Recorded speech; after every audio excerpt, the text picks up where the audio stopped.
Les amis, on se retrouve pour le bilan de la semaine au niveau des marchés boursiers et du marché de la crypto. Alors on est sur une semaine très agitée. Désolé aussi d'avance si j'ai un petit peu mal à la gorge. Je commence à aller mieux, donc normalement ça devrait aller. On est parti de suite. Juste avant, pour ceux qui souhaitent aussi aller plus loin sur l'investissement en bourse et se former, vous avez la formation La Bourse démocratisée de Mathieu Louvet, qui est une formation de plus de 40 heures, qui est dorénavant finançable via le CPF. Donc si vous avez des fonds sur un CPF, vous pouvez vous la faire financer sans sortir 1 euro de votre poche. Donc je vous mettrai un lien dans la description pour ceux que ça intéresse. C'est une formation que j'ai rejoint il y a 1 mois et demi à peu près, et franchement c'est clairement une super formation pour réellement se créer un portefeuille très diversifié et limiter un maximum le risque tout en gardant une bonne performance. Donc on est parti de suite. On commence en premier lieu par le VIX, qui est l'indice de volatilité. On peut voir que sur les 5 derniers jours on est quasiment à plus 11. Alors au cours des 2-3 dernières semaines ça baissait pas mal, et là ça commence à remonter. Alors pour le VIX c'est pas forcément une excellente nouvelle. Ensuite on passe aux cryptos. Alors les cryptos, on est un petit peu sur un bain de sang. Alors là on est sur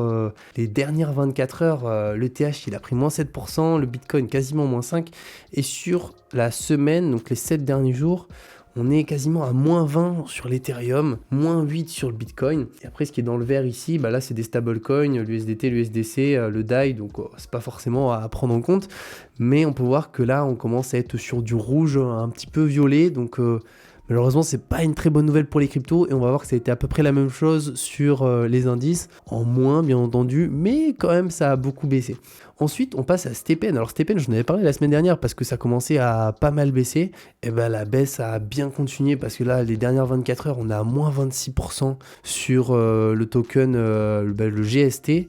Et là, clairement, on commence à vraiment descendre. Si je me mets sur les 1 mois ici, la dernière vidéo, on était là, quoi. On était à... Même pas, on était, je crois, un peu plus haut. On était à 1. Et là, on est actuellement à 0,23. Donc, quasiment divisé par 3, par 4 en une semaine. Donc, pareil, on regardera dans une semaine où ça en est, Stepn. Mais malheureusement, là, le projet, en tout cas, le token, baisse énormément. Ensuite, on passe au S&P 500. Alors, le S&P 500, on a perdu à peu près moins 18%. Alors, on n'est toujours pas en dessous des moins 20%. Et après, les plus bas qu'on va avoir, déjà c'est celui-ci, hein. C'est que là, si ça casse à ce niveau-là, là on y est quasiment. Donc on verra lundi. Lundi, ça sera la grande surprise, et au cours de la semaine, ça sera la grande surprise.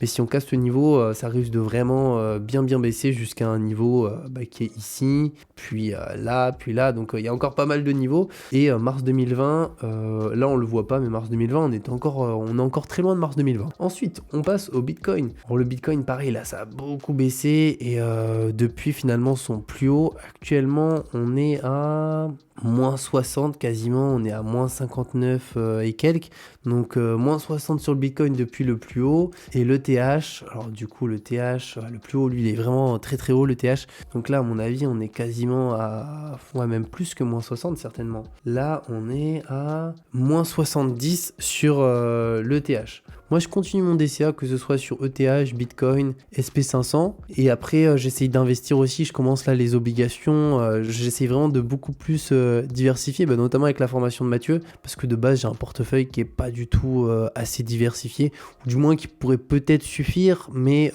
disons que durant les crises, mon portefeuille il est pas du tout adapté, quoi. Donc j'essaye de tout réorienter avec la formation, donc c'est pour ça que pour l'instant il y a beaucoup de changements. Et par contre sur les cryptos, moi j'ai que 2 cryptos, Bitcoin et Ethereum. Et donc là, je continue mon DCA. Donc quand ça baisse, là on a 1463. C'est dingue parce qu'il y a 1 mois, on était à 2000.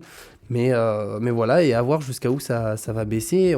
Ça peut encore bien entendu baisser ou bien entendu remonter. Donc on verra par rapport à ça. C'est dû principalement à quoi ? Déjà l'annonce de l'inflation qui a été explosive au cours du mois de mai, qui a pris 1% aux États-Unis au cours du mois de mai. Donc on est à plus 8%. Je crois que c'est indiqué ici. Les prêts à la consommation ont bondi de 8,6% sur 1 an, contre 8,3% le mois dernier. Et on peut voir que la hausse 1% sur 1 mois. Donc sur 1 mois, il y a 1% d'inflation supplémentaire. Et donc forcément, dès qu'il y a ça qui est sorti, ça n'a pas été une très bonne nouvelle sur les marchés. Et du coup, les indices ont flanché. Mais il y a aussi les cryptos. On peut le voir, hein, Bitcoin, Ethereum, ça a suivi parce que c'est corrélé quand même au marché américain, au S&P. Donc si le S&P baisse, souvent il y a le Bitcoin qui va baisser très rapidement derrière, ou l'Ethereum. Commentaire du jour, alors après on passe à Twitter. Alors c'est une question de Enzo. Hello, penses-tu qu'Air France touche le fond, qu'il serait temps de se positionner sur eux en vue d'une potentielle remontée ? Merci pour ta vidéo. C'est qu'en fait dans le dernier bilan de la semaine, je parle un petit peu d'Air France. Et franchement, moi, Air France, je serais pas chaud. Bon, déjà, j'achète pas d'actions individuelles, je suis qu'en ETF. Donc, n'importe quelle action individuelle, je me pencherai pas dessus. Mais Air France, quand tu vois ça, pour moi, c'est un couteau qui tombe, quoi. Donc, au final, il y en a qui investissent pour qui ça peut marcher. Hein. Il peut y avoir une remontée, une redescente, etc. Mais là, c'est vraiment, ouais, c'est de la spéculation. Tu fais un peu du trading et tu essayes de prendre une baisse et d'avoir une remontée et de revendre. Mais franchement, quand tu vois ça, moi, ça me donne pas envie, d'investir du tout. Donc Air France, personnellement, je serais pas du tout chaud pour cette action et je mettrai pas un euro sur Air France en tout cas. Donc voilà mon avis par rapport à Air France. Ensuite, on passe à Twitter, de l'investisseur raisonné. Alors ça, c'est assez intéressant. Donc c'était un thread qu'il avait fait il y a 1 an, donc l'investisseur raisonné, mais en soi qui est vraiment d'actualité, qui parle de l'inflation et aussi de l'importance finalement de la montée de l'inflation. Donc l'inflation est l'ennemi de l'épargnant puisqu'elle fait doucement fondre ses économies. Elle est par contre la grande amie des entités lourdement endettées, comme l'État, car elle fait doucement fondre leurs dettes. Donc ça, c'est un avantage quand même pour l'État. Et après, si on voit ici, une trop grande inflation peut par contre mener à des véritables désastres. Et c'est ça le risque, c'est que l'inflation est en train de monter tous les mois, mois après mois. Et c'est finalement très risqué parce que, comme on peut le voir ici, si le peuple commence à ressentir l'inflation, il cherchera à se débarrasser de son cash. La demande pour tout type de produit augmentera alors, provoquant encore plus d'inflation. Si on sait que demain, l'argent vaut de moins en moins, l'argent va être investi, dépensé, mais il va falloir en faire quelque chose, et des mouvements un petit peu de foule, et c'est toute la population, les prix explosent. Donc ça, je trouvais ça assez intéressant, ce thread qu'il a réalisé. Et ensuite, on a Nicolas Chiron. On reste juste là-dessus, alors c'était il y a 2 heures. Les ours balisent la route pour la semaine à venir, parce que finalement la semaine à venir va être quand même très importante, parce qu'on va voir est-ce que du coup on va casser les -20, et donc du coup si on part en dessous des -20, là ça risque d'être un peu vraiment une belle baisse, parce que là en fait, la dernière fois on était ici, donc on peut voir on était à 380, allez on a fait le plus bas ici à 385, mais globalement là on peut voir qu'on est là quoi. On est vraiment sur une petite barre, quoi. Donc, on a tapé ici à 385. Donc là, en fait, si on passe en dessous, ça, on verra ce que ça donne. Après, pour les investisseurs long terme, c'est aussi une très très bonne chose. C'est quelqu'un qui souhaite se positionner en tant qu'investisseur long terme. Moi, je vois plus ça comme une opportunité. Plus ça descend et plus je fais mon DCA. Mais si quelqu'un fait du court terme, ouais, là, c'est vraiment de la spéculation. Et si on investit sur 1 an, 2 ans, 3 ans, franchement, là, c'est plutôt risqué, hein, que ce soit la bourse et même d'autres placements. La crypto, il faut vraiment être sur un horizon long terme pour diminuer un maximum le risque.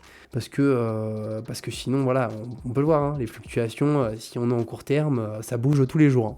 Et d'ailleurs aussi, au niveau du coup des tendances Twitter, on peut voir qu'on a Crypto Crash. Donc juste ici en quatrième tendance, donc Crypto Crash, et si on va dessus, bon, ce qui est assez marrant, c'est que les personnes aussi en rigolent, mais les personnes de la crypto, quoi, parce que beaucoup sont investis sur le long terme, donc ils savent que c'est difficile, mais d'un autre côté, ils sont pas non plus, pour certains, en mode c'est fini, et tant que des personnes croiront à la crypto et qu'elle sera pas, entre guillemets, interdite par certains États, la crypto a quand même de l'avenir devant elle, et donc il y a pas mal de choses qui sont faites, pas mal de mèmes, de choses assez marrantes, My Being will last deep, voilà.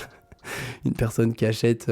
Donc ouais, voilà, il y a pas mal de trucs qui sont faits, et de toute manière, la semaine prochaine va être vraiment déterminante, donc j'ai hâte d'être à la semaine prochaine, hâte d'être à demain, parce que je vous tourne cette vidéo, comme vous pouvez le voir aujourd'hui, hein, on est dimanche 12 juin. Donc on verra ce que ça donne, les amis. J'espère que ce bilan vous a plu. On se tient au courant. Comme je vous ai dit, pour ceux qui souhaitent aller plus loin, vous avez la bourse démocratisée de Mathieu Louvet, formation de plus de 40 heures sur majoritairement les ETF, mais aussi il y a la partie SCPI, il y a la partie obligations, il y a aussi les différentes stratégies, donc notamment des stratégies avec le momentum et avec plein d'autres choses en fait, et même des lives mensuels tous les mois, qui est en description et finançable via le CPF.